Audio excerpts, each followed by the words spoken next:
విడుదలైన 10వ తరగతి ఫలితాల్లో విద్యార్థినులు రాష్ట్ర వ్యాప్తంగా సంచలనాలు సృష్టించారు. నెల్లూరు నగరంలోని భక్తవత్సల నగర్లో ఉన్న కేఎన్ఆర్ ప్రభుత్వ ప్రాథమికోన్నత పాఠశాల విద్యార్థినులు ప్రైవేటు పాఠశాలతో పోటీగా 10వ తరగతిలో మంచి మార్కులు సాధించి ప్రైవేటు పాఠశాలకు పోటీ ఇచ్చారు. విద్యార్థిని చరణి 596 మార్కులు సాధించి జిల్లాలోని మొదటి స్థానం, స్టేట్లో 2వ స్థానం సాధించింది చిన్నారి. ఈ పాఠశాల క్రమశిక్షణ, అధ్యాపకుల బోధన విధానాన్ని విద్యార్థులు వారి తల్లిదండ్రులు తెలిపారు. అనంతరం 10వ తరగతి ఫలితాల సంబరాలు జరుపుకున్న ప్రిన్సిపాల్ విజయ ప్రకాష్ మాట్లాడుతూ పాఠశాలలో ప్రతి ఏడాది మంచి మార్కులు సాధించి జిల్లాలో ప్రథమ స్థానం సాధిస్తున్నారని, గత హిస్టరీని పోటీగా చరణి 596 మార్కులు సాధించి నూతన రికార్డు సాధించిందని తెలిపారు. Hi, welcome to star 9. నేను మీ హేమంత్ మాట్లాడుతున్నాను. సో ఈరోజు ఆంధ్రప్రదేశ్లో ఎంటైర్ అంతా కూడా 10th class results, SSC results వచ్చాయి. సో ఈరోజు ఒక ప్రత్యేక కథనం ఏంటంటే, అన్ని జిల్లాలలో కంటే కూడా నిజంగా నెల్లూరు జిల్లాలో కూడా 83% రావడం, అంత పర్సంటేజ్ రావడం అనేది మాత్రం నిజంగా గర్వించదగ్గ విషయం. అయితే కొత్త సిలబస్ అండి ఇది. ఇప్పటి వరకు కూడా అంతకుముందు వరకు చదివిన పిల్లల సిలబస్ వేరండి, ఇప్పుడు చదివిన సిలబస్ వేరు. సో ఇలాంటి సిలబస్ వచ్చినప్పటికీ కూడా ప్రైవేట్ స్కూల్స్ రంగానికంటే కూడా ఎక్కడ కూడా పోల్చదగింది కాకుండా నిజంగా ఒక ప్రభుత్వ పాఠశాలలో రికార్డు బద్దలు కొట్టినట్టు విషయం సో మీ అందరికీ తెలిసిందే. అది ఎక్కడో కాదండి, మరొకసారి బద్దలు కొట్టారు. 596 మార్కులతో బాలిక ఒక అమ్మాయి, అలాగే 594, అలాగే 593. సో వీటన్నిటికంటే విజయ రహస్యం అనేది వాస్తవానికి చెప్పాలంటే మాత్రం అధ్యాపకులతో అని చెప్పొచ్చు, ఉన్నటువంటి హెడ్ మాస్టర్ కానీ హెడ్ మిస్సెస్ అని చెప్పవచ్చు, అలాగే విద్యార్థిని యొక్క కష్టం అని కూడా చెప్పొచ్చు. సో అలాంటి పరిస్థితుల్లో ఈ రోజుల్లో అన్ని ఫెసిలిటీస్ ఉండి కూడా, ఈవెన్ స్కూల్స్లో అయితే మాత్రం అన్ని ఫెసిలిటీస్ ఉండి, ఈవెన్ ఏసీ ఉన్న స్కూల్స్ ఉన్నాయి, ఇంకో రకరకాలైన స్కూల్స్ ఉన్నప్పటికీ కూడా సో ఒక గవర్నమెంట్ సెక్టార్లో ఇలాంటి రికార్డు బద్దలు కొట్టడం అనేది మాత్రం నిజంగా నెల్లూరు నగరంలో మున్సిపల్ స్కూల్ భక్తవత్సల బీవీ నగర్లో ఉన్నటువంటి కేఎన్ఆర్ మున్సిపల్ స్కూల్లో మాత్రం నిజంగా రికార్డులు అనేది ప్రతి సంవత్సరం వీళ్ళకి ఒక ఆనవాయితీ అయిపోయింది. సో ఈసారి మాత్రం ప్రత్యేకంగా 595 పైన దాటిందండి. 596 మేబీ ఇదే ఫస్ట్ టైం అనుకుంటాను. సో ఒక బాలిక, అలాగే 594 కూడా బాలికే వచ్చింది, 593 బాలికే వచ్చింది. సో రాష్ట్ర స్థాయిలో కూడా బాలికలదే పై చేయి. సో కొన్ని ఇయర్స్ నుంచి కూడా బాయ్స్ కంటే కూడా గర్ల్స్ ఎక్కువ ఆధిక్యతలో ఉన్నారు. సో అలాంటిది ఏంటి, ఇక్కడ ఉన్నటువంటి అధ్యాపకులు మనం అడిగి తెలుసుకునే ప్రయత్నం చేద్దాం. వాస్తవానికి ఎలాంటి పరిస్థితుల్లో పిల్లలు ఉన్నారు, ఆ అమ్మాయి కానీ ఇప్పుడు వచ్చినటువంటి 3rd ర్యాంక్స్ వాళ్ళ పిల్లల గురించి వాళ్ళు అడిగి తెలుసుకునే ప్రయత్నం చేద్దాం. రండి. అందరికీ నమస్కారం. నా పేరు చరణి. నేను ఈ స్కూల్లో 6th జాయిన్ అయ్యాను. నేను కేఎన్ఆర్ స్కూల్లో చదువుతున్నాను. అండ్ నేను 10th 596 స్కోర్ చేశాను. నేను ఈ స్కూల్లో 6th జాయిన్ అయ్యాను. అప్పుడు నాకు ఒక ఫీలింగ్ ఉండేది గవర్నమెంట్ స్కూల్ అని, కానీ ఇక్కడ చేరిన తర్వాత నాకు ఇది గవర్నమెంట్ స్కూల్ కాదు, ప్రైవేట్ స్కూల్తో సమానం అనిపించింది. ఇక్కడ నాకు టీచర్స్ ఎడ్యుకేషన్ చెప్పే విధానం చాలా బాగా నచ్చింది. ఇక్కడ బట్టి కొట్టడం కాకుండా కాన్సెప్చువల్ లెర్నింగ్కే మెయిన్ ప్రిఫరెన్స్ ఇస్తారు. సో వాళ్ళ సపోర్ట్తో అండ్ నా హార్డ్ వర్క్తో నేను 596 స్కోర్ చేయగలిగాను. నేను మా ఫాదర్ వచ్చి ప్రైవేట్ ఎంప్లాయ్ అండ్ మా మదర్ హౌస్ వైఫ్. అందరికీ నమస్కారం. నా పేరు హిమార్షిని. నేను కేఎన్ఆర్ మున్సిపల్ కార్పొరేషన్ హై స్కూల్లో చదివాను. నాకు 10th క్లాస్ ఎస్ఎస్సి బోర్డ్ రిజల్ట్స్లో నాకు 594 వచ్చాయి. సో నేను ఇక్కడ 6th నుంచి చదువుతున్నాను. ఇక్కడ టీచర్స్ మాకు ఎంతో బాగా చెప్తారు, డౌట్స్ అన్నీ క్లారిఫై చేస్తారు. అలాగే నేను ఇక్కడికి వచ్చి కాన్సెప్చువల్ లెర్నింగ్ అనేది నేర్చుకున్నాను. అంటే మనం చదివింది పక్కన వాళ్ళకి ఎక్స్ప్లెయిన్ చేసేటట్టు ఉంటే మనం దాన్ని ఎప్పటికీ మర్చిపోము. ఆ పద్ధతిలో నేను చదివి ఇన్ని మార్క్స్ స్కోర్ చేయగలిగాను. Thank you. అందరికీ నమస్కారం. నా పేరు స్నిగ్ధ. నేను ఈ స్కూల్లో 6th నుండి చదువుతూ ఉన్నాను. ఇప్పుడు ప్రజెంట్ 10th నేను 593 స్కోర్ చేశాను. దీనికి మెయిన్ కారణం ఏమి అని చెప్పాలంటే మా టీచర్స్ చేసిన కృషి అండ్ మేము కూడా smart work and hard work చేశాము. మా హెచ్ఎం సార్ స్పెషల్ క్లాసెస్ అని కూడా పెట్టారు.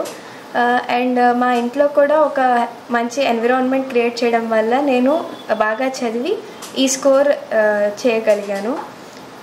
అండ్ ఈ స్కూల్ గురించి స్పెషల్గా చెప్పాలంటే ఇక్కడ బట్టి పట్టే స్టైల్ కాకుండా టెక్స్ట్ బుక్ని చదివి దానిలో నుండి ఏదైనా క్వశ్చన్ అడిగితే ఈజీగా చెప్పే విధంగా మేము ఇక్కడ నేర్చుకున్నాము. సో నేను ఈ స్కూల్లో చదివినందుకు చాలా హ్యాపీగా ఫీల్ అవుతున్నాను. మా ఫాదర్ వెంకటేశ్వర కాలేజ్ ఇంజనీరింగ్లో ప్రొఫెసరు అండ్ మా mother housewife. Thank you. నమస్కారం అండి. నా పేరు వెంకటరాజు. మా పాప పేరు K Himavarshini. Municipal school KNR high స్కూల్లో చదివిన అమ్మాయి చేర్చాను 6th క్లాస్లో. అప్పటి నుంచి ఉపాధ్యాయులు కానీ హెచ్ఎం సార్ ప్రిన్సిపాల్ సార్ కానీ వాళ్ళ టీచర్స్ బాగా తీర్చిదిద్దారు మా అమ్మాయిని.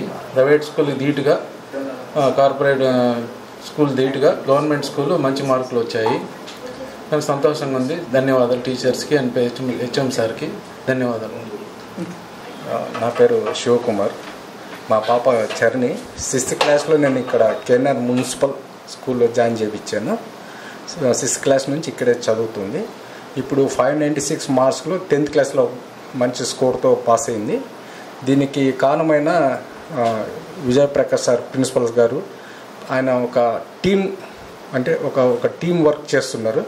సో ఆ టీం వర్క్ ఎట్లా ఉంటుందంటే ఆయన చేసే డిసిప్లిన్ ఒక టీం లీడర్గా, టీచర్స్ ఒక వాళ్ళు ఒక టీచింగ్ టీం లీడర్గా, తర్వాత ఎన్సిసి, తర్వాత అదొక యాక్టివిటీస్ ప్రోగ్రామ్గా, ఈ విధంగా 3 విధాలుగా వాళ్ళు పిల్లలకి ట్రైనింగ్ ఇస్తూ ఉన్నారు. దీనివల్ల మంచి స్కోర్ వస్తూ ఉంది. ఈ విధంగా టీం వర్క్తో మున్సిపల్ స్కూల్లో ప్రతి టీచర్స్ హెడ్ మాస్టర్తో కలిపి పిల్లల్ని ముందుకు తీసుకెళ్తున్నారు. సో ఇది చాలా సంతోషకరమైన విషయం ఇది. సో ఈ విధంగా తీసుకోవడం వల్ల కార్పొరేట్ స్కూల్స్కి కూడా మించి వీళ్ళు ర్యాంక్స్ కానీ స్కోర్స్ కానీ రీచ్ అవుతున్నారు. ఇది ఇట్లా కంటిన్యూ చేయాలని నేను మనస్ఫూర్తిగా కోరుకుంటున్నాను. నా ప్రత్యేక ధన్యవాదాలు తెలుపుకుంటున్నాను ఇక్కడ టీచర్స్కి and HM sir. Okay, thank you sir. అందరికీ నమస్కారం అండి. I'm doctor D Venkatrao. North Rajapalem Venkateswara engineering కాలేజీలో ప్రొఫెసర్ నేను.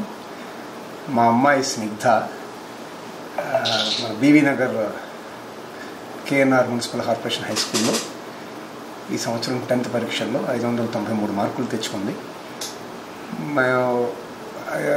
6వ క్లాస్లో ఇక్కడ చేర్చడం జరిగింది. దీని అంతకంటే ముఖ్య కారణం ఏమిటంటే నా వ్యక్తిగత ఉద్దేశం, నేను కూడా ఒక అధ్యాపకునే కాబట్టి వజ్రం ఎంత ఉన్నా దాన్ని స్థానపట్టాల్సిన అవసరం ఉంది. సో ఈ మున్సిపల్ కార్పొరేషన్ హై స్కూల్ ప్రధానోపాధ్యాయులైనటువంటి మాకు మిత్రులు శ్రీ విజయప్రకాష్ రావు గారు, వారి యొక్క ఉపాధ్యాయ బృందం ఎంతో క్రమశిక్షణతో ఒక ప్రణాళికాబద్ధంగా పిల్లల్ని తీర్చిదిద్దడం దీనికి ముఖ్య కారణం. నా వ్యక్తిగత అభిప్రాయం ఏంటంటే, అప్పట్లో మా అమ్మాయిని చేర్చినప్పుడు నా తోటి స్నేహితులందరూ కూడా ఇంజనీరింగ్ కాలేజీలో పనిచేస్తూ మున్సిపల్ కార్పొరేషన్స్లో ఎందుకు వేసేవంటే, నేను కూడా మున్సిపల్ కార్పొరేషన్లో చదువుకుని వచ్చిన విద్యార్థినే. మేము ఇప్పుడు ఇంజనీరింగ్ పాఠం చెప్తున్నాం. ఇంజనీరింగ్ విద్యార్థుల్లో మేము గమనించింది ఏంటంటే, అధ్యాపకులుగా బేసిక్స్ లేకుండా వస్తున్నారు. ఆ బేసిక్స్ అన్నీ కూడా 8, 9, 10వ తరగతుల్లో ఉంటాయి. చాలా డబ్బు ఖర్చు పెట్టి కార్పొరేట్ స్కూల్స్లో కూడా చదివించవచ్చు. టెక్స్ట్ బుక్ రీడింగ్ అనేది కాన్సెప్ట్ ఎక్కడ ఇంప్లిమెంట్ చేయట్లేదు. అది నేను ఈ స్కూల్లోనే గమనించడం జరిగింది. మా స్నేహితుల ద్వారా తెలుసుకుని, ఆయన వ్యక్తిగత పరిచయం ఉన్నప్పటికీ మామూలుగా వాళ్ళ పద్ధతి ప్రకారం ఎంట్రన్స్ పెట్టి అలా అడ్మిషన్ చేయడం జరిగింది 6వ క్లాస్లో. అప్పటి నుంచి వాళ్ళ క్రమశిక్షణలోనే పెరగడం, ఇవాళ ఒక తండ్రిగా నేను చాలా ఆనందపడిపోతున్నాను. అది ముఖ్యంగా వాళ్ళకి అదే చెప్పాను. వాళ్ళ జీవితాంతం గుర్తుపెట్టుకోవాల్సి వచ్చిందంటే, వీళ్ళు నేర్పినటువంటి క్రమశిక్షణ, జీవితంలో ఏదో సాధించాలి అనే పట్టుదల, ఆడపిల్ల మగపిల్లని కాకుండా మనం దేశానికి ఎలా ఉపయోగపడతాం, అందులో ఆ వృత్తిలో మనం కూడా మన జీవనభృతి గడవాలి అనేటువంటి గొప్ప ఆలోచన. వీళ్ళు తీసుకొస్తున్నటువంటి మార్పులు ఏవైతే ఆయన ఆధ్వర్యంలో తీసుకొచ్చారో, కష్టపడారు. వాళ్ళు నిజంగా మాట్లాడాలంటే ఈనాటి పరిస్థితుల్లో పూర్వం అంటే బతకలేక బడి పంతులు, ఇప్పుడు అవసరం లేదు. కార్పొరేట్ స్కూల్స్లో అలాగే అంతకని ఎక్కువగా గవర్నమెంట్ స్కూల్స్లో కూడా శాలరీస్ వస్తున్నాయి. బట్ పాఠాలు చెప్పాల్సిన అవసరం ఎందుకు చెప్పలేదని ఎవరు అడిగేవారు లేదు. అయినప్పటికీ కూడా ఎంతో బాధ్యత తీసుకుని, లేదు వీడు మన భవిష్యత్తును తీర్చిదిద్దాలి అనే బాధ్యత మనకి ఎంతో గురుతరమైన బాధ్యత ఉందని చెప్పేసి వ్యక్తిగతంగా ఆయన ఫీల్ అయ్యి అటువంటి ఒక బృందాన్ని ఆయన తెలియజేసుకుని ఎంతో కష్టపడి వీళ్ళందరినీ తీర్చిదిద్దడం జరిగింది. ప్రతి సంవత్సరం ఎన్నో ఉన్నత శిఖరాలు అధిరోహిస్తూనే ఉన్నారు ఈ స్కూల్. అనేక రకాలు, చదువు ఒకటే కాదు, ఆటపాటలు అందు కానీ, లేదా అనేక ఎన్ఎస్ఎస్లో కానీ, ఎన్సీసీలో కానీ, లేదా నేషనల్ కాంపిటేటివ్ టెస్ట్లో కానీ పిల్లలందరూ కూడా చక్కగా పైకి వచ్చి ఇలాంటివి తీర్చిస్తున్నారు. ఇదే కాకుండా నాకు ఆయన దగ్గర నచ్చిన ముఖ్యమైన విషయం ఏంటంటే గత 6 సంవత్సరాల పరిచయంలో అల్యూమిని అంటారు ఇంగ్లీష్లో, అంటే ఇక్కడ చదువుతున్న పిల్లలు తర్వాత ఏమవుతున్నారు, ఎక్కడున్నారు. నాకు ఆయన సుధీర్ కుమార్ ఎగ్జాంపుల్ చెప్తుంటే నాకు ఆయన ఫస్ట్ స్టూడెంట్, కోవిడ్ స్టూడెంట్, అది ఇప్పటికీ ఆయన చెప్తుంటారు. ఈ పిల్లలు ఎంత స్టేజ్కి వెళ్తారు, ఐఏఎస్కి వెళ్ళారా, ఐపీఎస్కి వెళ్ళారా, లేకపోతే ఐఐటీలో చదువుకున్నారా, ఎక్కడున్నారు, వాళ్ళ టచ్లో ఉండడం, వాళ్ళ ద్వారా పిల్లల్ని వాళ్ళని అప్పుడప్పుడు పిలిపించి వాళ్ళ చేత మాట్లాడించి వీళ్ళకి ఒక రకమైనటువంటి ఉత్తేజనం చేస్తున్నారు, అంటే ఇన్స్పైర్ చేస్తూ ఉంటారు. అటువంటి కార్యక్రమాలు చదువుతో పాటు అనేక రకాల ఆటపాటలతో పాటు వనరుల కొరత ఉన్నప్పటికీ కూడా దానికి ప్రభుత్వ సహాయం ప్రతినిధులు కూడా సహకరిస్తున్నారు. ఈ పేరు ప్రఖ్యాతులు రావడం ఏంటంటే నేనందరం కూడా ఇక్కడ చూడొచ్చు, వాళ్ళకున్న ఇబ్బందులు ఉన్నప్పటికీ కూడా అధిగమిస్తూ వాటిని ఎక్కడా కూడా మొక్కవోని ధైర్యంతో ఆయన ప్రయత్నం చేయడం, వాళ్ళ బృందం ప్రయత్నం చేయడం, ఈ వజ్రాలన్నింటినీ వాళ్ళని సానబెట్టడం, ఇది ఇక్కడ కార్యక్రమం.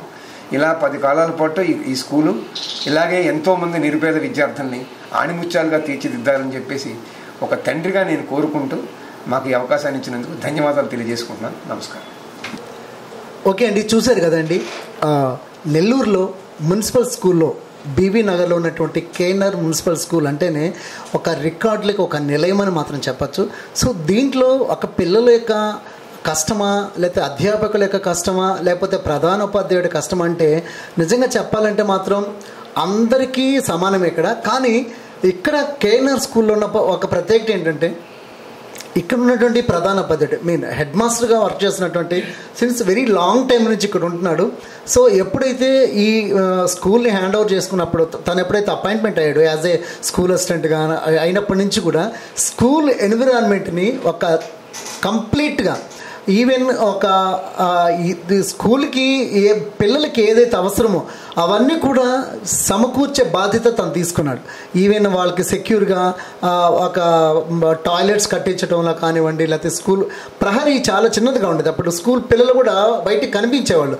సో అది లేకుండా కూడా కంప్లీట్ కవర్ చేయడం, పైన స్కూల్స్ క్లాస్ రూమ్స్ చాలా పిల్లలు ఎక్కువ మంది చేరుతున్న ఉద్దేశంతో పైన కూడా క్లాస్ రూమ్స్ అరేంజ్ చేయడం, ప్రతి రూమ్లో ఫ్యాన్లు కానివ్వండి, నేను మీకు అన్నీ కూడా చూపిస్తాను తర్వాత. క్లాస్ రూమ్ కూడా చాలా నీట్గా ఉంటుంది. సో ఇక్కడ నాన్ టీచింగ్ స్టాఫ్ కూడా అండి చాలా కమిట్మెంట్గా పనిచేస్తారు. ఈవెన్ వాళ్ళు కంప్యూటర్ వర్క్ చేసేవాళ్ళు కావచ్చు, లేకపోతే నాన్ టీచింగ్ స్టాఫ్ ఇంకా ఇతరితర కార్యక్రమాలు చేసేవాళ్ళు కావచ్చు, పీఈటీ వాళ్ళు కావచ్చు, వాళ్ళందరూ కూడా పిల్లలకి ఏ రంగంలో వాళ్ళకి ఉంటారు, విద్యారంగంలో ఉన్న పిల్లలకి విద్యారంగంలో ఎంత పీక్ తీసుకెళ్ళో అంత పీక్ తీసుకెళ్ళిపోతారు.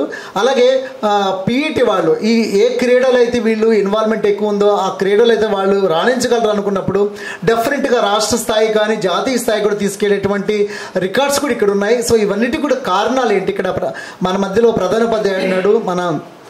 నిజంగా ప్రతి ఒక్కరు కూడా ఆయన్ని సార్ అని ఎక్కువ సంబోధించినా కూడా హార్ట్ఫుల్గా చాలామంది అన్నయ్య అని పిలిచేటి అలవాటు. సో అలాంటి విజయ్ ప్రకాష్ గారు ఉన్నారు మన మధ్యలో. సో తను అడిగే ప్రయత్నం అసలు ఏంటి రికార్డ్స్కి ఒక రహస్యం ఏంటి, అసలు ప్రైవేట్ స్కూల్స్కి కంపారిజన్ ఏంటి, అసలు గవర్నమెంట్ స్కూల్స్ ఇంత తేడా ఉంటుందా, అరే ఎక్కడో ఒక 20 మార్క్స్కి 30 మార్క్స్ మా డిఫరెన్స్తో ప్రైవేట్ స్కూల్స్ ఆధిక్యతలో ఉండాలి. కానీ ఇక్కడికి వచ్చేటప్పటికి కేఎన్ఆర్కి వచ్చేటప్పటికి 2-3 మార్క్స్కి అవుట్ ఆఫ్ ఉంటున్నారు. అంతా నియర్కి తీసుకెళ్ళిపోయాడు. పిల్లలు ఇక్కడ చేరడానికి చాలా ఇష్టపడుతుంటారు. అందులో పేరెంట్స్ అయితే మాత్రం ప్రైవేట్ స్కూల్ పిల్లల్ని ఎలా పిక్ అండ్ డ్రాప్ చేస్తారో ఆ విధంగా ఉంటారండి. స్కూల్ టైమింగ్స్ అయిపోయేటప్పుడు కానీ స్కూల్ ఇన్ టైం అయితే మాత్రం అందరూ అక్కడ చాలా క్రౌడ్గా ఉంటుంది, రోడ్ అంతా ప్యాక్ అయిపోతుంది.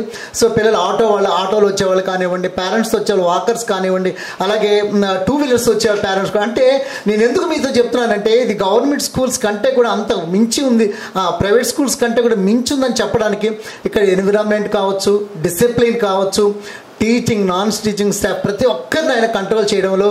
సో ఏంటి ఆయన ఎలా బర్డన్గా తీసుకుంటున్నాడా లేకపోతే ఎలా తీసుకుంటాడా తను అడిగే తెలుసుకునే ప్రయత్నం చేద్దాం. సార్ నమస్తే. సార్ నమస్కారం. సార్ చెప్పండి సార్, మీరు ఇక్కడ ఎప్పుడు ఇక్కడ జాయిన్ అయ్యారు, ఎంతకాలం నుంచి మీరు ఇక్కడ చేస్తున్నారు, మీకు ఎలా ఎక్స్పీరియన్స్ సార్? నేను దాదాపు 2000లో ఇక్కడికి వచ్చాను సార్. దాదాపు 24 years నుంచి ఇక్కడ పనిచేస్తున్నాను.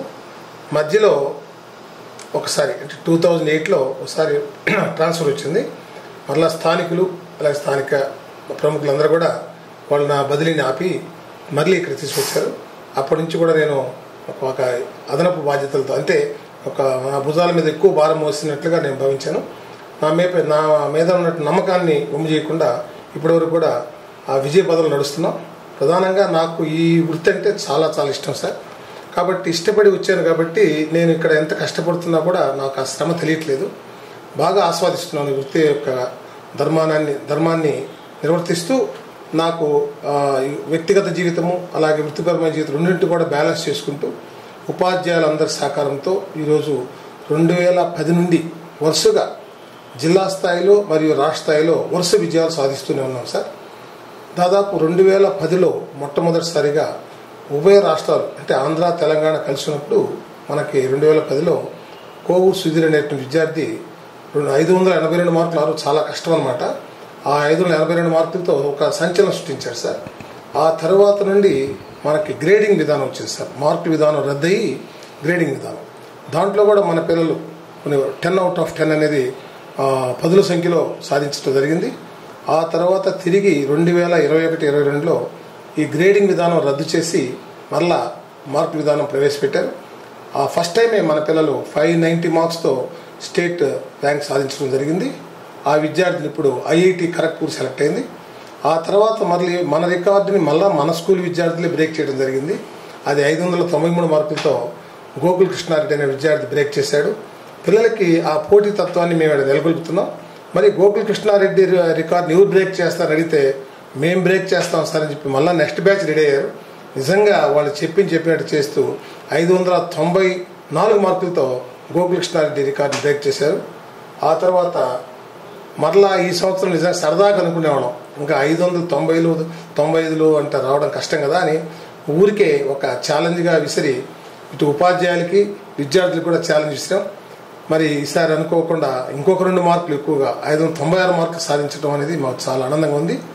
ఈ పిల్లలు 6వ తరగతి నుంచి ఇక్కడే చదువుతున్నారు సార్. బయట కొంతమంది దుష్ప్రచారం చేస్తున్నారు, ఇక్కడ 8th, 9th, 10th చేరుతారని చెప్పి ప్రైవేట్ స్కూల్ చేరుతారు, వాళ్ళ ర్యాంకులు సంపాదిస్తారని. వాడు వచ్చి స్వయంగా ఎంక్వైరీ చేసుకోవచ్చు. ఈ బిడ్డలందరూ కూడా 6th క్లాస్ నుంచి ఇక్కడ చదివిన వాళ్ళే. కాబట్టి ఇక్కడ ఒక నాణ్యమైన విద్యను ఇవ్వాలి అనేటువంటి ఉద్దేశంతో ఉపాధ్యాయులందరితో కూడా వాళ్ళతో సమన్వయపరుచుకొని వారి స్థాయిని బట్టి పిల్లలకి మంచి విద్యాబోధన జరుగుతుంది. ఒక నాణ్యమైన విద్య అందటంతో ఎక్కువ మంది తల్లిదండ్రులు కేవలం పేద మధ్యతరగతి వర్గాలే కాకుండా ఉన్నత వర్గాలు అంటే టీచర్ల పిల్లలు కానివ్వండి, లేదా లెక్చరర్ పిల్లలు కానివ్వండి, డాక్టర్ పిల్లలందరూ కూడా వాళ్ళ క్యాడర్ దృష్టిలో పెట్టుకోకుండా తమ పిల్లల్ని ఇక్కడ చేర్చి చక్కగా మంచి స్టాండర్డ్స్తో బయటకు వెళ్ళటం జరుగుతుంది సార్. సార్ చెప్పండి, అంటే ఇది వరకు లాస్ట్ ఇయర్ వరకు ఒక సిలబస్ ఉంది, మరి ప్రత్యేకంగా చెప్పాలంటే సో ఈ ఇయర్ సిలబస్ మారింది. అసలు మీరు ఇంత 596 వస్తుందని అంటే సిలబస్ మారిన దానివల్ల పిల్లలు కూడా కొంచెం డిస్టర్బ్ అయ్యారు. మేబీ ఒక 1 or 2 months డిస్టర్బ్ అయ్యి ఉండొచ్చు. సో మీరు ఈ సిలబస్ ఎలా అనిపించింది సార్? సిలబస్ ఏ విధంగా మార్పులు చేసినప్పటికీ కూడా మనం టీచరు విద్యార్థికి చక్కగా బోధించాలనే లక్ష్యం పెట్టుకున్నప్పుడు డెప్త్గా కొంత సమ్ టైమ్స్ సిలబస్లో లేని అంశాలను కూడా వాళ్ళు కొద్దిగా టచ్ చేయాల్సిన అవసరం ఉంది. ఎందుకంటే భవిష్యత్తులో వారు చదువుకోబోయేటువంటి కోర్సుల్లో కూడా ఇక్కడ ఫౌండేషన్ పెడితేనే వాళ్ళకి ఉన్నత చదువుల్లో రాణిస్తారనే ఉద్దేశంతో ఫర్ ఎగ్జాంపుల్ మ్యాథమెటిక్స్ తీసుకున్నట్లయితే పిల్లలకి ఇక్కడ అవసరమైతే ఇంటర్మీడియట్ స్థాయిలో కూడా చెప్తారు సార్ వాళ్ళు. తద్వారా వాళ్ళు ఇంటర్మీడియట్లో కూడా చక్కగా రాణించగలుగుతున్నారు సార్. కానీ సిలబస్ అనేది డజంట్ మ్యాటర్ ఫర్ అస్, దాన్ని చక్కగా చెప్తారు. దాని ప్రభావం అయితే ఏం లేదు సార్. ఇప్పుడు పిల్లలు చక్కగా ఇక్కడ అంటే స్పెషాలిటీ ఏంటంటే కాన్సెప్ట్ ఓరియంటేషన్ అనమాట. కాన్సెప్ట్ అర్థం కాకుండా ఎట్టి పరిస్థితుల్లో దాని లెసన్ పూర్తి చేయరు. ఉదాహరణకి డెమోక్రసీ అనేటువంటి ఒక టాపిక్ ఉంది. ఆ డెమోక్రసీ అంటే దాంట్లో లెసన్ అయిపోయిన తర్వాత 10 క్వశ్చన్లు ఉంటాయి. ఆ 10 క్వశ్చన్లు బైహార్ట్ చేయండి అవే వస్తాయని అనేది కాదు. ఖచ్చితంగా డెమోక్రసీ అంటే ఎంతైతే డీటెయిల్డ్గా వాళ్ళు ఇచ్చారో దాన్ని చక్కగా ప్రతి బిడ్డ అర్థం చేసుకొని ఆకలింపు చేసుకొని ఆ తర్వాత వేరే పిల్లలకి వాళ్ళు ఎక్స్ప్లెయిన్ చేయాలి. ఆ విధానం ఇక్కడ అమలు అవుతుంది. తద్వారా ఏమవుతుందంటే ఆ బిడ్డకి అంత లోతుగా వెళ్తారు కాబట్టి దాని మీద ఎటువంటి క్వశ్చన్ ఇచ్చినప్పటికీ కూడా ట్విస్ట్ చేసి ఇచ్చినా కూడా వాళ్ళు రాయగల స్థితిలో ఉంటారు. ఆ విధంగా వాళ్ళకి ఇక్కడ ట్రైనింగ్ ఇవ్వడం జరుగుతుంది. ఈ సిస్టమ్ అనేది అందరికి కాదు, అబోవ్ యావరేజ్ ఒక టాపర్స్ యావరేజ్ పిల్లలకి మాత్రం వాళ్ళకి ఒక 80% మార్క్స్ చేస్తాం.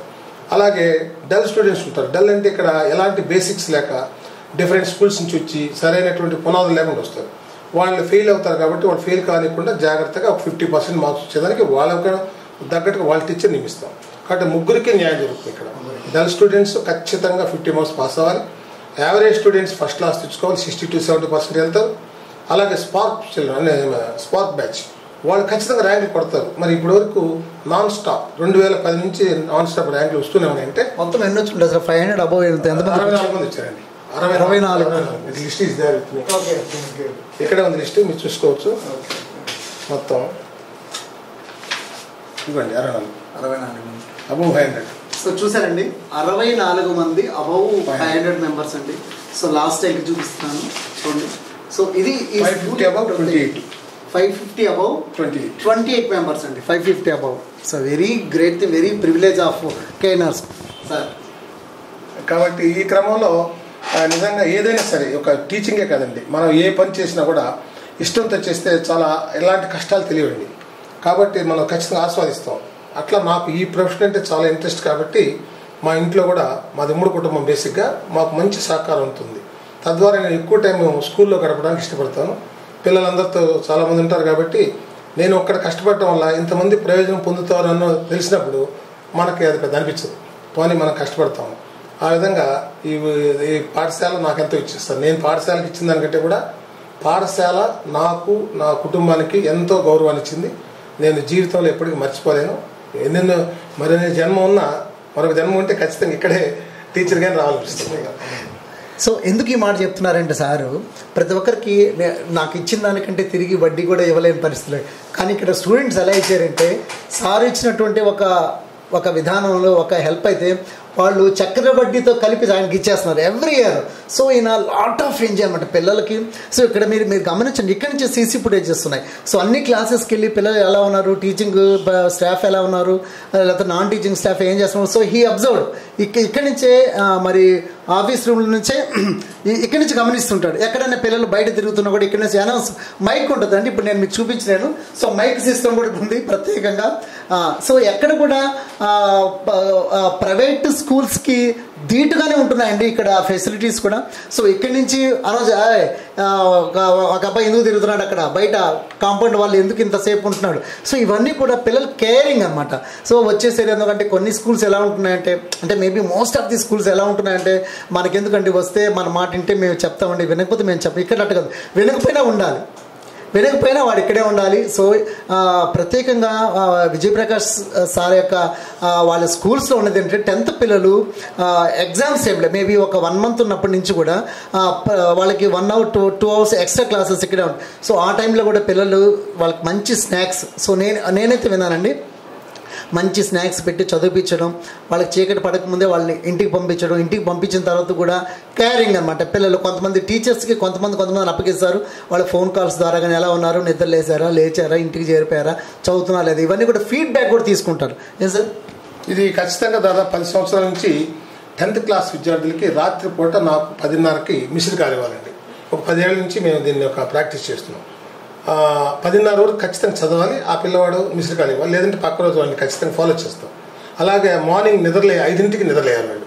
5 గంటలకు నాకు మిస్డ్ కాల్ రావాలి నా ఫోన్కి. రాలేదంటే వాళ్ళ మీద యాక్షన్ తీసుకోవడం అంటే కొద్దిగా భయం పెడతాం. ఎందుకంటే పేరెంట్స్ అందరూ చదువుకొని ఉండకపోవచ్చు. అలాంటప్పుడు వాళ్ళు తెలివైన పిల్ల అయినప్పుడు కూడా కుటుంబ పరిస్థితుల్లో, ఆ కుటుంబ నేపథ్యంలో వాళ్ళు కొంతమంది నెగ్లెక్ట్ చేసే అవకాశం ఉంది. ఈ విధానాన్ని మన గౌరవ మినిస్టర్ గారు కూడా దాన్ని ఇష్టపడి అక్కడ కూడా దాన్ని ఇంప్లిమెంట్ చేస్తున్నారు సార్. ఈ విధంగా స్కూల్స్లో ప్రధానంగా ఉపాధ్యాయుల యొక్క సమిష్టి కృషి సార్. అంత చెప్పాలంటే ఉపాధ్యాయులు మనం అంటాం చెరువు దాకా తీసుకెళ్ళం కానీ గుర్రాన్ని మనం తాపించలే కదా, అలా ఆ జీల్ అనేది కానీ లేకపోతే ఉపాధ్యాయులు సరిగ్గా వాళ్ళ శ్రద్ధ లేకపోతే విజయాలు ఇలాంటి ఫలితాలు రావు సార్ ఎక్కడ కూడా. నాకెందుకులే ప్రధానంగా చాలామంది జాబ్ వచ్చేస్తుంది అని చెప్పి ఒక నిర్లక్ష్యం, ఇంకా నన్ను ఎవరు ఏం చేయలేరు అనేటువంటి ఆలోచనలో ఉంటే అది చాలా సరైన మా పద్ధతి కాదు. తద్వారా కొన్ని 100 మంది బిడ్డలు నాశనం అవుతారు. కాబట్టి ఉద్యోగం లేక చాలా వీధులు పడి చిన్న స్కూల్స్లో ప్రైవేట్ జాబ్స్ చేసుకుంటూ 10,000 15,000 సంపాదిస్తున్నటువంటి పరిస్థితుల్లో మనకు భగవంతుడు లేదా సమాజం మనకు ఒక అవకాశాన్ని ఇచ్చింది, ఒక అద్భుతమైన జీవితాన్ని మనకు ఇస్తున్నప్పుడు తిరిగి మనం సమాజం ఇవ్వాల్సి అనే ఆలోచిస్తే ఖచ్చితంగా ప్రతి ఒక్కరు పనిచేస్తుంది. చెప్పండి సార్, ఒక లేమెన్స్ యొక్క పేరెంట్స్ కానివ్వండి, ఒక లేమెన్స్ పిల్లలకి కానీ మీరు ఇచ్చే సలహా ఏంటి? నెక్స్ట్ 10th వచ్చి ఇప్పుడు జూనియర్ 10th వాళ్ళకి కానివ్వండి, ఎవరికైనా కూడా కొత్తగా చేరబోయే పిల్లలకి పేరెంట్స్ కూడా మీరు ఎలాంటి సూచనలు ఇవ్వబోతున్నారు? పేరెంట్స్కి నాకు ఒకే ఒక సలహా అండి, ఒక అభూత కల్పనలు, లేనిపోని ప్రచారాలకి మీరు మోసపోవద్దు. ప్రభుత్వ పాఠశాలల మీద మీకుండే అపోహను తొలగించుకోండి. అక్కడక్కడ ఉండొచ్చు, కాబట్టి అన్ని పాఠశాలలు అదే కట్టడం కరెక్ట్ కాదు. మేము వాస్తవంగా ఇక్కడ ఛాలెంజ్గా పనిచేయడం ఉద్దేశం ఏంటంటే ప్రభుత్వ పాఠశాలల పట్ల ఉన్నటువంటి ఒక అపోహ, అక్కడైతే పిల్లల్ని పట్టించుకోరు, పిల్లలు చెడిపోతారు, అక్కడ కొన్ని వల్గర్ వర్డ్స్ యూజ్ చేస్తారు, రకరకాల అపోహలు ఉన్నాయి. ఎవరి అపోహలు వాళ్ళకి.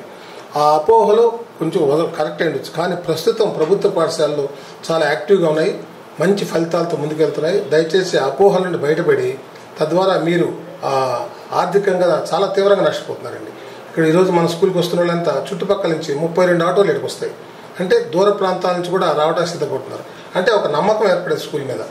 కాబట్టి అన్ని స్కూళ్ళు కూడా మంచి, ఈరోజు చూసినట్టు జిల్లాలో చాలా స్కూల్స్ అద్భుతమైనటువంటి ఫలితాలు సాధించాయి ఈరోజు. కాబట్టి దాన్ని నమ్మి ప్రభుత్వ పాఠశాలలో చేర్చినట్లయితే మీకు అన్ని విధాలా కూడా రక్షణ, ఆర్థికంగా కావచ్చు, అన్ని విధాలుగా లాభపడతారు. దయచేసి ప్రభుత్వ పాఠశాల పట్ల విశ్వాసాన్ని ఉంచవలసి కోరుతున్నాను. సార్ చెప్పండి సార్, ఇప్పుడు పాస్ అయిన పిల్లలకి మీరు ఏం చెప్తారు? రాబోతున్నటువంటి 10th వాళ్ళకి ఏం చెప్తున్నారు? పాస్ అయిన పిల్లలకి సార్ ఇక్కడ కేవలం ఏదో మంచి మార్కులు తీసుకురావాలి, మా పాఠశాల పేరు తేవాలనేది మాత్రం అది స్వార్థం అవుతుంది సార్. అది బాధ్యత మాత్రమే. ఆ తర్వాత పిల్లలకి వాళ్ళు గ్రాడ్యుయేషన్ అయ్యేంత వరకు కూడా మేము ఫాలోఅప్ చేస్తాం సార్. మీరు కావాలంటే 10 కాదు 20 బ్యాచ్లు కూడా అడిగి చూడండి. అంటే వాళ్ళు వేరే కాలేజీకి ఎక్కడికి వెళ్ళినా సరే వాళ్ళు ఎక్కడున్నారు ఏంటి అని చూస్తాం. ఈరోజు మన పాఠశాల విద్యార్థి, పూర్వ విద్యార్థి వార్షిక వేతనం 1,44,00,000. మీకు ఫోన్ నెంబర్తో సహా ఇస్తే చూసుకోండి. పేరు సార్? పేరు సన్నారెడ్డి శివకుమార్ రెడ్డి, సన్ ఆఫ్ రాజారెడ్డి. ఆయన మన జీప్ డ్రైవర్ అండి ప్రైవేట్గా. రెండో అబ్బాయి ఆనం చెంచు సుకేష్, ₹1,00,00,000 అండి. ఇది ఎక్కడో అమెరికాలోనో లండన్లో కాదండి, ఇండియాలోనే, బెంగళూరులోనే. మరి అంతకంటే కావాలా? ఆ పిల్లల్ని మేము ఎగ్జాంపుల్గా ఇన్స్పిరేషన్గా చూపిస్తాం పిల్లలకి. చూడండి, ఈ పిల్లవాడు ఈ విధంగా చదువుకోబట్టి ఇక్కడే ఆ కష్టాల నుంచి బయటపడి మరో 10 మందికి ఉపాధి చూపించే పరిస్థితి చేరుకున్నాడంట. ఆ విధంగా ప్రతి బిడ్డని మేము సపోర్ట్ చేస్తాం సార్. ఏమంటే చాలా అందరి బిడ్డలకి ఇటు వచ్చే ఒక పాపకి 5 లక్షల వరకు మేము స్పాన్సర్ చేయడం, అంటే ఆ ఫీజు లేకుండా రాయితీలు పూర్తి ప్రకటన చేశాం. మరొక 6 లక్షలు. ఇప్పుడు లాస్ట్లో పాప ఆదిశ్రీడి పాప, ఆ పాపకి నెల్లూరులో ఉండేటువంటి డాక్టర్ గారు పిఎల్ రావు చనిపోయారు. ఆ హాస్పిటల్లో ఉండే డాక్టర్ గోపాలకృష్ణ గారు ఆ పాపకి 2 లక్షలు ఇవ్వడానికి ముందుకు వచ్చేస్తారు. కంటి వైద్యులు 2 లక్షలు ఇవ్వడానికి వచ్చారు. ఆ విధంగా పేద పిల్లలకి ఒక భరోసా. మేమేమి డబ్బులు తీసుకొచ్చుకుని ఇవ్వండి మేము ఇస్తాము, డైరెక్ట్గా వాళ్ళకి లింక్ చేస్తాం. ఆ పిల్లలు అవసరం నీడీ పర్సన్స్ ఎవరున్నారో వాళ్ళ ఫోన్ నెంబర్లు ఇస్తాం, కాంటాక్ట్ నెంబర్ తీసుకుంటారు, వాళ్ళు చేస్తాం. తద్వారా ఆ పిల్లవాళ్ళు బెనిఫిట్ పొందటం మనకు అవసరం, కానీ మనకి పబ్లిసిటీ అవసరం లేదు. సార్ చెప్పండి, ఎంత స్కూల్ స్ట్రెంగ్త్ ఎంత ఉంది, మీరు ఎలా మేనేజ్ చేయగలుగుతున్నారు? స్కూల్ స్ట్రెంగ్త్ దాదాపు 2,115 దాటిపోయింది. ప్రస్తుతానికి ఏం చేసామంటే మాకు రూములు, తరగతి గదులు కొరత ఉండటం వలన, అలాగే ఉపాధ్యాయుల కొరత తీవ్రంగా ఉండేది మనతో. అందువల్ల దాదాపు రెస్ట్రిక్ట్ చేస్తూ సీట్లు లేవనేటువంటి బోర్డు కూడా మేము పెట్టడం జరిగింది. ఎందుకంటే ఆ ఒత్తిడి భరించలేక.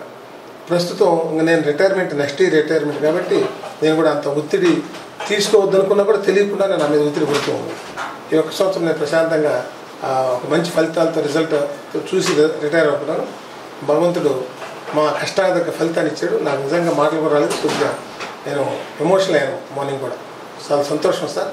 ఉపాధ్యాయులు అలాగే తల్లిదండ్రులు, ముఖ్యంగా మా స్థానిక శాసనసభ్యులు గౌరవనీయులు శ్రీ కోటమిరెడ్డి సేదరెడ్డి గారు మాకు ఏ చిన్న విషయం ఇచ్చినా కూడా మమ్మల్ని ఫాలోఅప్ చేసి మీకు ఏదున్నా సరే నా దృష్టికి తీసుకురండి, తద్వారా మీకు ఏది కావాలని చెప్పి మీరు మంచి ఫలితాలు తీసుకురండి చెప్పి సార్ కోటమిరెడ్డి సేదరెడ్డి గారు కానివ్వండి, అలా గిరిధిరెడ్డి గారు కూడా మాకు బాగా వెన్నంటి ఉంటూ మాకు సపోర్ట్ చేస్తున్నారు సార్. నెక్స్ట్ అకాడమిక్ ఇయర్ కొంటున్నారా లేదా నెక్స్ట్ అకాడమిక్ ఉంటారు సార్? నెక్స్ట్ 10th పాస్ అయ్యేటప్పుడు కొంటారు. ఈ టైం దాకా ఉంటారు, ఈ టైం జూన్ దాకా ఉంటారు. కాబట్టి ఇంకొక అకాడమిక్ ఇయర్ బద్దలు పడ్డానికి అదే కర్రలు రాళ్ళు కదా సార్. ఎందుకంటే ఇది నేను ఎందుకు అంటున్నానంటే లేదు సార్, ఇది గవర్నమెంట్ సెక్టర్ కాబట్టి ఇది మనం అలాగే ఫీల్ అవ్వాలి సార్. ఎందుకంటే వాళ్ళు ఏం చదువుతారులే, వాళ్ళు ఏముంటుంది అనుకునే రోజుల్లో 96 వచ్చినా కూడా 99 రావాలంటే అది చిన్న విషయం కాదు సార్. అది అన్ని సబ్జెక్టులతో కూడిన విషయం అది. కాబట్టి ఒక దాంట్లో 2-3 మార్కులు తగ్గొచ్చు. మా ప్రయత్నం లోపం లేకుండా చేశాం సార్. అద్భుతంగా రాణించారు. దాదాపు వీళ్ళందరూ కూడా మంచి స్థాయికి వెళ్తారని నేను ఆశిస్తాను సార్. ఫైనల్గా కేఎన్ఆర్లో ఒక క్రీడా రంగంలో కూడా అంటే క్రీడల్లో కూడా మంచి స్థాయికి, జాతీయ స్థాయికి కూడా వెళ్ళి ఆడుతున్నటువంటి అయితే మాటలైతే వస్తున్నాయి. రాష్ట్ర స్థాయిలో కూడా చాలామంది కొన్ని ఆటలు మాత్రం ఉన్నారు. దాని విషయంలో ఏమన్నా సార్, కేవలం చదివే కాకుండా ఆటల పాటల్లో కూడా ఉన్నప్పుడే వాళ్ళకి సంపూర్ణ అభివృద్ధి, ఓవరాల్ డెవలప్మెంట్ ఉంటుంది. అందుకనేసి చదువుతో పాటు క్రీడలు కూడా బాగా ప్రోత్సహిస్తాం. ఆ ప్రోత్సహించే క్రమంలో రాష్ట్ర స్థాయిలో, జాతీయ స్థాయిలో చాలామంది వెళ్ళారు. ఒక క్రీడల్లోనే ఖోఖోలో దాదాపు వరకు 9 మంది జాతీయ స్థాయికి వెళ్ళారు. ప్రత్యేకించి ఒరిస్సాలో ట్రైనింగ్ సెంటర్లో వాళ్ళు ట్రైనింగ్ శిక్షణ పొందుతున్నారు. కాబట్టి మేము మేడం గారికి, మాకు ఉండేది ఒకే ఒక పీటీ సార్, ఆ మేడం గారికి మేము సహకరిస్తుంటాం. తద్వారా ఆటల్లో కూడా మంచి నైపుణ్యం ఉండే పిల్లల్ని వెలికి తీసి ప్రతిభావంతులని వాళ్ళని బాగా ప్రోత్సహించి తద్వారా జాతీయ స్థాయి కూడా పంపిస్తుంటాం సార్. సార్, చివరిగా ఇక్కడ ఉన్నటువంటి టీచింగ్ స్టాఫ్ కానీ లేదంటే నాన్ టీచింగ్ స్టాఫ్కి మీరు ఇచ్చే సలహా ఏంటి సార్? మాకు ఇలాంటి ఏదంటే అంటే ఇలాంటి ఒక అదేదంటారు కదా, కుటుంబంలో కూడా ఒక మంచి భార్య దొరకటం మా అదృష్టం అని, లేదా మంచి భర్త దొరకడం అంటారు కదా, అన్యోన్యం. అట్లా ఇక్కడ ఒక అన్యోన్యమైనటువంటి ఒక పరస్పరము అవగాహన, ఒకరికొకరు అవగాహన చేసుకుంటూ టీమ్ స్పిరిట్తో పనిచేసేటువంటి ఒక టీం, ఒక మంచి కుటుంబ సభ్యుల కంటే ఎక్కువగా మాకు సహకరిస్తున్నారు. వాళ్ళ యొక్క సేవలు మాకు అందుతూ ఉన్నాయి. తద్వారా మేము కూడా ఒక స్వేచ్ఛా వాతావరణంలో పనిచేసే విధంగా వాళ్ళకి అదే ప్రధాన కారణం. వాళ్ళని ఏదో ఒక బందీ చేసినట్టు కాకుండా, అధికార దర్పంతో ప్రదర్శించడం అలా కాకుండా ఫ్రెండ్లీగా ఒక స్వేచ్ఛాయుత వాతావరణంలో వాళ్ళు చేసినప్పుడు ఇక్కడ ఏ స్కూల్ అయినా సక్సెస్ అవుతారు. అలా కాకుండా మన అధికార దర్పం చూస్తూ ప్రతిదాన్ని బెదిరిస్తూ అట్లా చేస్తే చాలామంది ముక్కుబడిగానే పనిచేస్తారు, ఫలితాలు కూడా ముక్కుబడిగా ఉంటాయి. That is the secret of success of KNR. Okay sir, thank you sir, thank you so much.